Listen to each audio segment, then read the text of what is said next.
अस्सलाम वालेकुम प्यारे बच्चों। एक छोटी सी बच्ची जिसका नाम हिबा था, वो अपनी बॉल से खेल रही थी।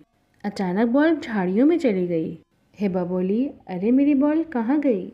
एकदम आवाज़ आई, अरे मेरी दुम पर पाँव मत रखना। हिबा डर गई। फिर एक सफ़ेद बिल्ली बाहर आई। बिल्ली ने कहा, मैं मानो हूँ। इतने में एक खरगोश आया और बोला, चलो रेस लगाते हैं। फिर एक तोता बोला, जो जीतेगा उसे आम मिलेगा। हिबा दौड़ने लगी लेकिन गिर गई। फिर वो हंसने लगी। सब जानवर भी हंसने लगे। तोता बोला, मैं हिबा के लिए आम ले आया।